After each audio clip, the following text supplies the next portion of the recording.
I have a heavy burden in my heart and I am worried. My nation is sinking, and just like the Titanic, the elites are whining and drinking, but we are about to hit an iceberg, and there are not enough life jackets, there are not enough lifeboats, because the builder of the Titanic in 1912 said that even God cannot sink this ship over confidence and over assumption. Nigeria is sinking. I know why I have the right to say that. I was born before independence and I enjoyed the good of this nation. It was the good of this nation that has made me who I am today. That as the son of a refuse collector, I could go to medical school. The best in the Commonwealth as at that time, or one of the best. I could go to one of the best secondary schools in the world and one of the best higher schools where I did HSC, Federal Government College Warri. I schooled with the children of the elite. I ate like an elite. And I had the best of this country. That's why I have stayed. That's why I have invested so much here. And that's why I am talking. In those days, we could travel to the UK just with ID card to do part of our posting in Guy's Hospital, London. I didn't go, but my classmates went. They didn't need a visa. Today, our children are crossing the desert to go pick tomatoes in Italy, and a lot of them are drowning. Today, our passport is treated like trash. And to travel out of this country is as if you want to escape from hell. The number of documents you need to submit, the investigations you need to go through before you travel out of this country is like you want to enter heaven from hell. It's painful. Some of the painful things that our young ones have no hope.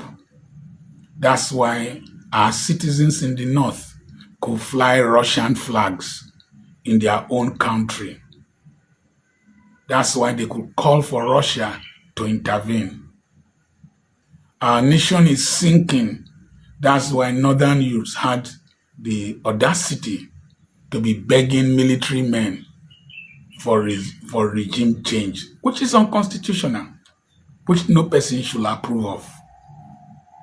Our country is sinking. That when young men in the country protested for hunger for 10 days, bad governance for 10 days, they rolled out the security apparatus from all over Nigeria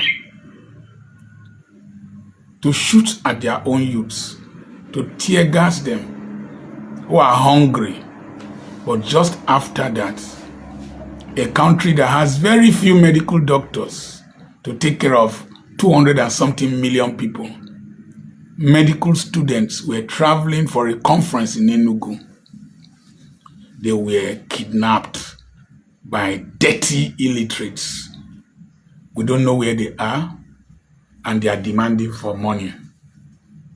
It is sad that a former commissioner, the wife of one big lawyer in my state who wanted to be a governor, I just use wife because she still answers his name, was kidnapped in a church and a ransom was demanded. Nothing is sacred in this country. A commissioner with his wife and his aide traveling by road to Abuja for the wedding of the governor of Anambra State were kidnapped. The aide was killed. Like the one in Delta State, the security man was killed and they've just been released. It is sickening that a medical doctor in the eye hospital in Kaduna, that people went to the hospital premises, their residence, and carried a doctor, his wife, and the nephew. And for more than 7 months, they have not been released. And doctors are protesting all over Nigeria and have threatened to go on strike. It is sickening to note that the same policemen who were mobilized to tear gas their children, to tear gas their wives, to tear gas their parents, started protesting in one of the South states for their salaries that have not been paid. Imagine policemen protesting. That's security dysfunctionality. I was watching on television the biggest yam market in the world, Zaki Biam, where Major General Malo comes from, is desolate because the farmers can't go to the farm. They can't access their farms. It is sickening that Ayati, a community in Benue State, was invaded and several people killed. They've not seen some of their corpses till today, and the town is empty. It is sickening that several parts. I was discussing with a Hausa man who is from one of the states in the north. He said Fulanis have driven them from their communities. They can't access their home towns. That foreigners are now occupying our land, and we have a military that swore to protect the integrity of this country. It is sickening that you can't travel our roads. Our roads are terrible. I've not had electricity here, public power supply, for days. I generate my own power. I've not had public water supply since I came to this town 24 years back. I generate my own water. It is sickening that when you go to hospitals, you are told to buy everything, including bandage and plaster, and syringes and needle. It is sickening that a nation that is one of the greatest producers of crude oil sold their oil in advance to borrow money and squander.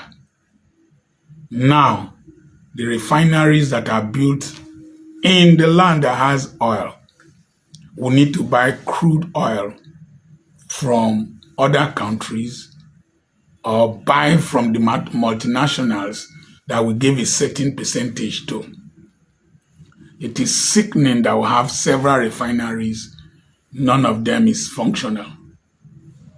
We'll keep postponing the dates. Port Harcourt refinery will be operational at these days. Port Harcourt. It is sickening that there are 24 oil wells in my mother's community here, just 10 minutes drive from here.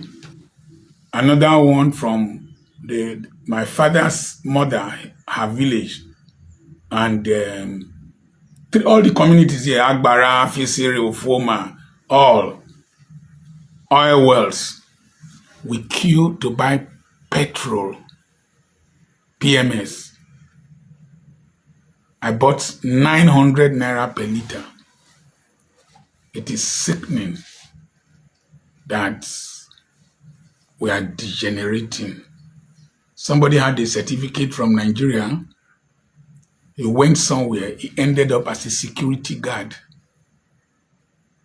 That people don't value our certificates. I feel sad. What saddens me most is to see people on the television defending this gross inadequacy, dysfunctionality, and failure. It is sickening to see that young men and women, just because they come from where certain politicians come from, or they belong to the political parties that these corrupt politicians come from, inefficient, slow-thinking minds. This country does not require rocket science to change it. I mean it. Just requires a bold person. It is sickening that when you make these videos, those malicious people will be the ones to come and attack you. And they are poorer than I am. It is sickening when a professor was talking that his salary is about $300. That is $30. That is $10 per day. That is 1 hour walk in the United States. Well, what's called a deputy vice chancellor was saying that his salary is $300 a month. I don't know of his allowances, but a senator is taking home 21 million naira every month. They have impoverished the intelligentsia. No wonder INEC, the returning officers and all that, who are professors, can rig elections for politicians because poverty has been weaponized against them. It is sickening that the judiciary is being investigated because of abuse of the judicial process. It is sickening that we live in a country where when you wake up, it is frustration, bad news that wakes you up. It is sickening that the so-called men of God, God's generals, are mute, even those who protested before. It is sickening that they are now friends and parasites on those who are destroying this nation. And when you talk, people will say that you are attacking their GOs. Do you have common sense? Do you have common sense? Do you have common sense? It is sickening that we have all this prosperity gospel and only about 4% of Nigerians have 500,000 naira as savings in their accounts. That is less than $400 in their savings accounts. And every day we are sowing seeds. Every day they are telling us the secret of divine wealth. And we are seeing outrageous banners all over the place. And they disturb me with their noise of their prayers. It is sickening that these men who are killing this nation, they have permanent residency permits in different nations with their children and their wives, including the so-called God's generals, GOs, that you people are defending and protecting. Sickening that when the bad governance protest was about to come, our legislators, our politicians started fleeing away. Sickening that our presidential jets could be seized in France. Our nation is sinking. Who will save this great nation? With great minds, great talents. We went for Olympics, we didn't come with any medal. And somebody drew a cartoon that we were called to come and say the closing prayer. Somebody carried a big Quran and a big Bible. Religion has become the assassin of the intellect of the average Nigerian.